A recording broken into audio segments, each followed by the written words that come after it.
So we continue the coverage at XCon 23. We are here in the inner halls looking at some tiered suppliers, and Dana is a top name over here that we have given a time to. So thank you so much to spare the time. A word on the larger focus areas at the company. Sustainability seems to be a very key focal point that we are looking at, looking around us for construction equipment vehicles. So, your take on this broad-based convergence of the industry towards perhaps a common goal? So, sustainability is a very strong focus for us. Apart from the traditional areas of focus on sustainability like the renewable power and all that, from a vehicle point of view, we are focusing on emission control. Right. And that is primarily driven through our electrification strategy worldwide. Right.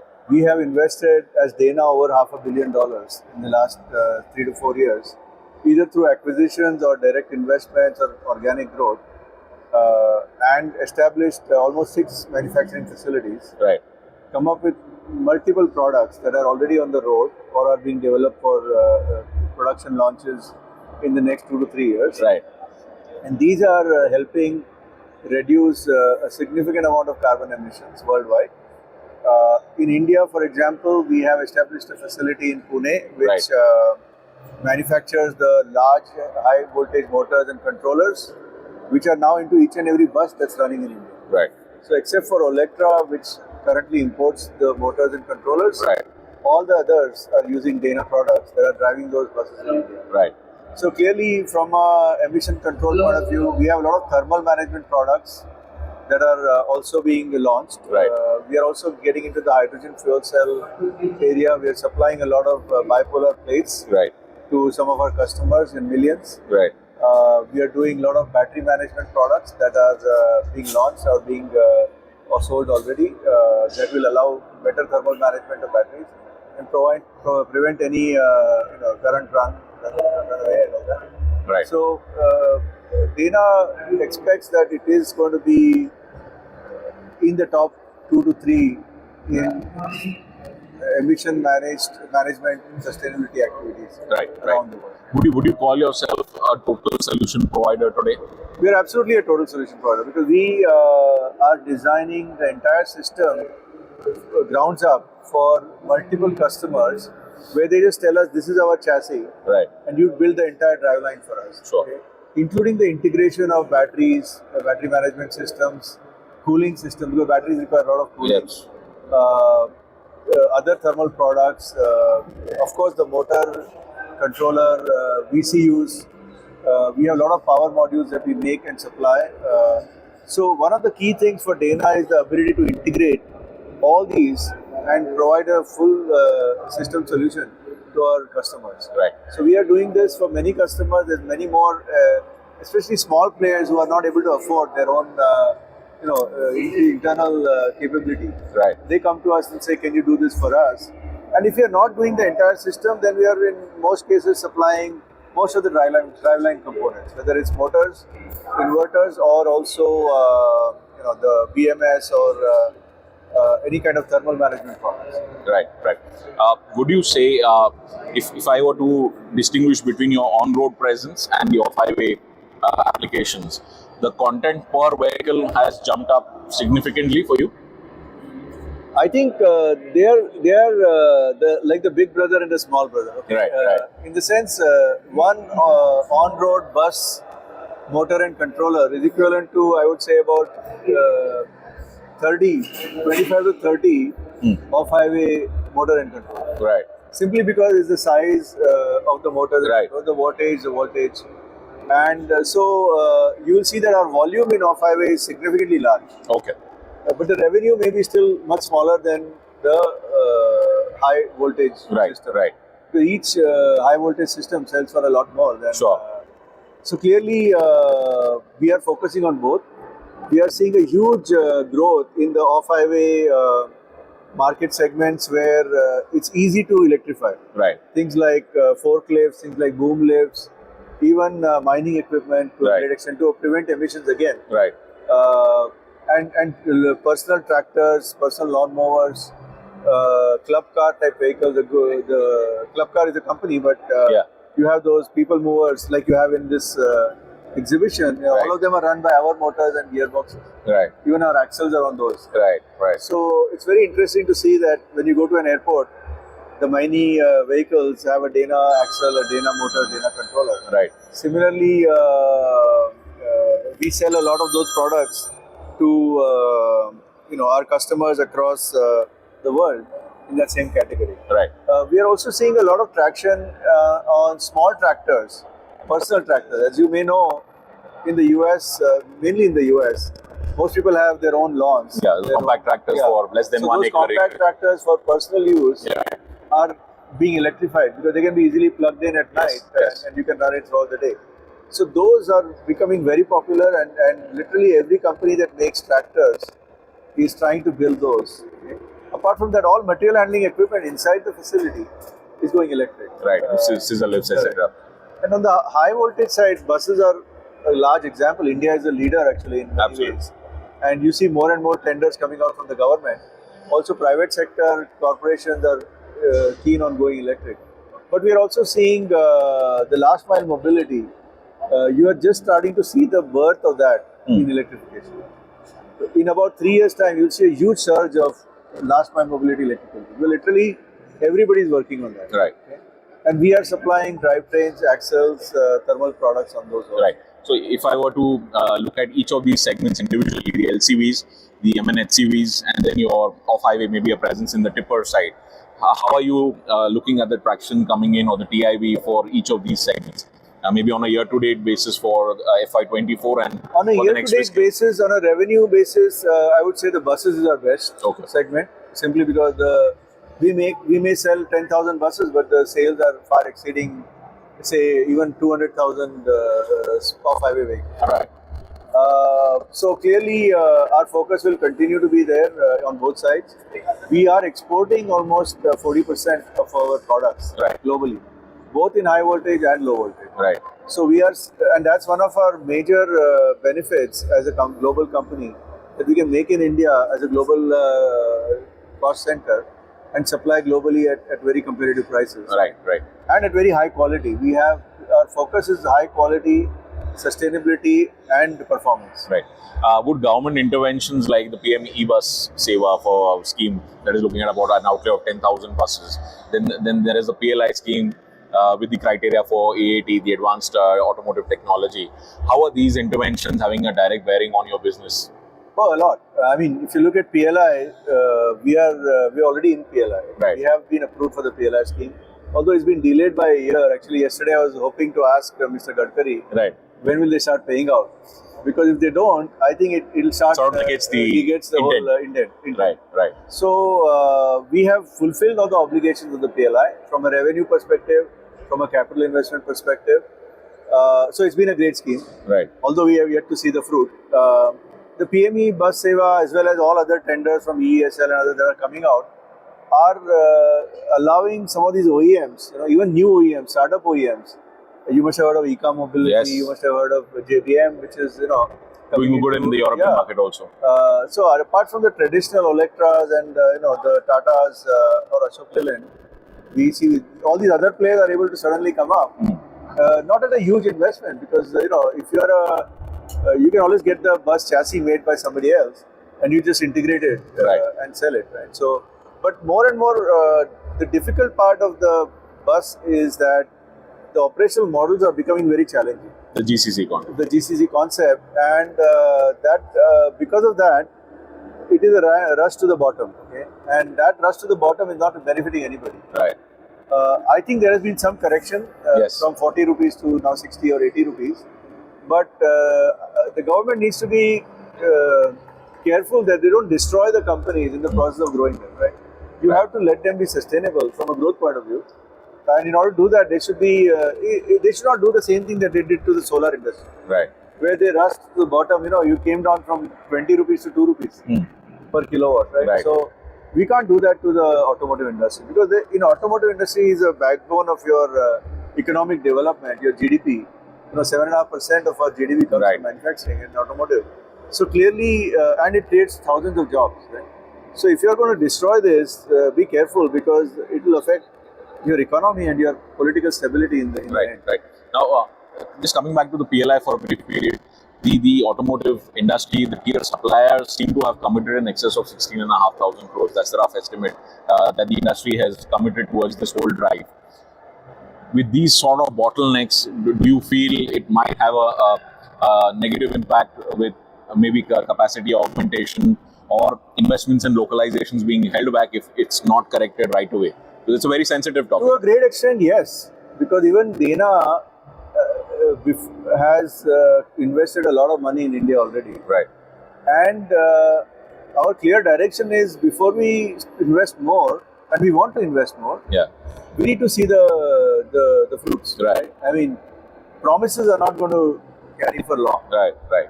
And PLI was a very, I would say, valiant scheme by the government, where you get 13% of the revenue, right? Right. And 13% of the revenue is equivalent to adding 13% to your bottom line. There was a piece by ex-RBI Governor Mr. Rajan on this whole PLI scheme. He said that if you are inviting these companies to manufacture locally out of India, and if you are paying out of your pocket for them to stay in the market, then the scheme is somehow not working in the right direction on ground. The companies have to localize, but it should not be out of the government's pocket. There seems to be a more proactive effort towards getting these companies, and we are paying out of our pocket. I don't think that's true, honestly. Right. I think that's a bit of a biased view, because the government is also benefiting hugely from the exports. Right. So as a company, if I'm exporting, let's say 10,000 crores this year for an investment of 15,000 crores, and next year 25,000 crores, it's all the dollar revenue that comes into India, right? Right. And that's all foreign exchange for us, Right. which is going to help us reduce our foreign exchange deficit for the petrol that we have to purchase, Right. gas. Right.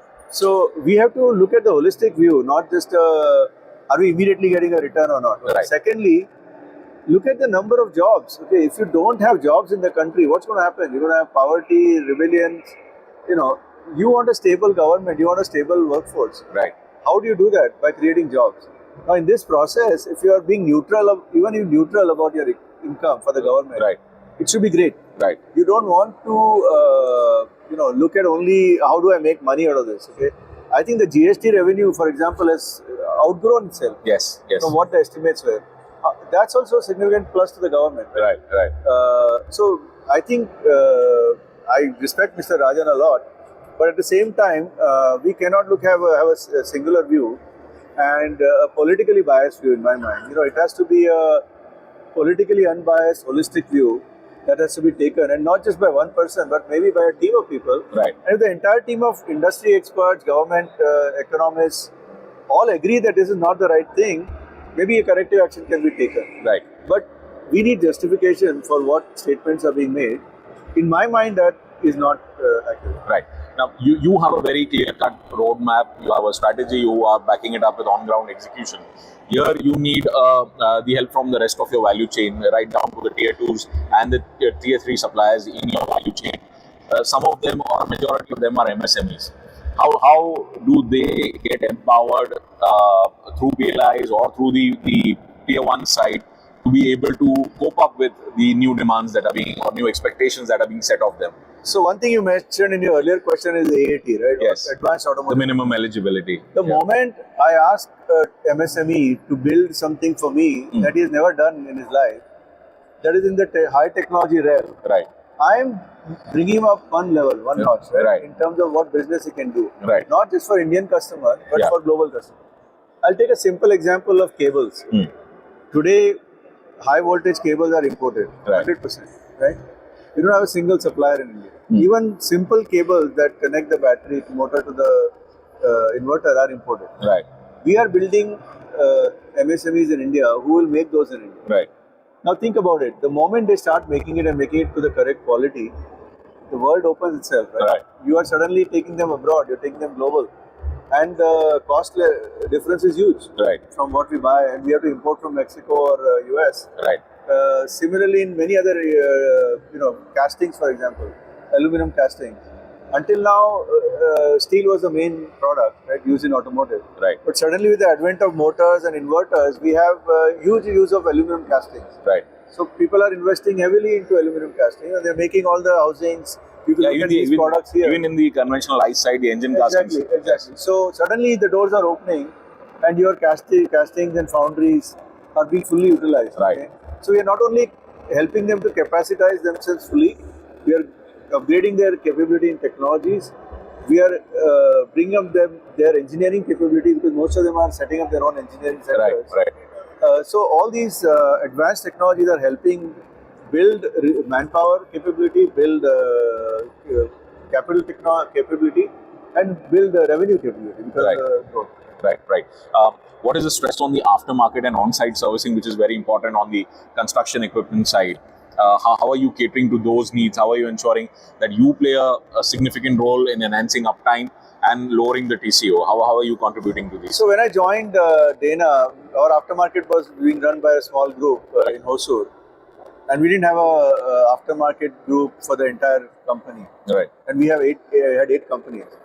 So today what we have is a full India-wide network of aftermarket and industrial products. Right. And as you know, aftermarket and industrial are very critical, that when somebody needs it, he needs it right now. So you have to stock. You have to stock at various places. Many of our, we call them customers, but they are actually our dealers. They come and meet us here. Right. And they tell us, how important it is for them to stock the right products at the right time. And in some cases, it's difficult because they are made in ones and twos. But we have now established a complete India-wide network, which is pretty much in every state.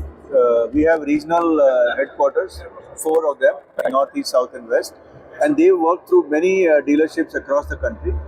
And we now have a warehouse in Hosur, or a plant in Hosur, and we have a warehouse in Pune. And then we are going to probably build one more in the north, in Noida, so that we can support all 3 locations, north, center, and south. So with this, our ability to support our aftermarket. Now there are 2 types of service we do for aftermarket. One is directly to the consumer or to the dealer. The other is to the OEM. Now I would say it's a 60-40. 60% goes to the OEM, because the OEM insists that they make more money on aftermarket, so we have to sell them at the same price. They will sell at a higher price. So they make a lot of money through aftermarket. They don't let us make a lot of money. That's okay, because at the end of the day, our product is being sold. But wherever they let us do this, we do it independently on our own. And even in industrial products, we do the same. For the 40% of that business, the digitization of e-marketplaces, where you are now dealing with parts. It's all done. It's all online. You can go to anybody in India can go to our website. It's called danaaftermarket.com. Pick any product that he wants. And how much are you moving through that as a overall perspective? 100% done. Right. No. I'm saying as part of your overall inventory moving activity, how much is digitization helping you move? What kind of a chunk is that contributing? It is one of our significant efforts globally, not just in India. Because see, today, many of our products that are used in India of our customers are not made in India. So he may need a part that's made in Europe or Belgium, Italy or Belgium or Yanchai in China. And through this website, he gets to know exactly where this part is made, how much time it will take for him to get it, what is the cost, and who is the local person helping him do all this. And we are now changing the sale process from them importing directly to us importing and selling it to him locally in rupees. So he benefits from the transactional. So this transaction would be between you and the wholesaler or the distributor, or directly the end consumer? No, it will be wholesaler or the distributor. We don't deal directly with the. But then because you have these middle layers, are there pressures on the margins? Because then obviously everybody wants to make money out of the entire chain. I was very impressed yesterday when one of our ex-employees, who would be making decent money as a Dana employee, told me that about 10 years back, 12 years back, he quit and became an entrepreneur in the aftermarket. And today he's having a decent revenue in crores, several crores, and has got 20 people working across South India. And I was pretty happy with that. He said Dana continues to be one of my lead. And since he knows the product so well, it's good easy to have sell ambassadors, So I never see anybody leaving as a loss. I see as an ambassador going into the. Right. He will definitely sell our products in a bigger way. So yes, we deal with only dealers and customers. We call customers, but Distributors and wholesalers. Correct. Right. Okay. We don't deal On with that note, I'll end this. Thank you so much for sparing the time. You've given us a very good lowdown on how you are approaching the Indian market, both on the on-road as well as the off-highway segment, and then of course your material handling side. Thank you so much. I wish your magazine all the best. It's Thank one you. of the best magazines. Thank you so much. We take that as a compliment. Thank you. Means a lot.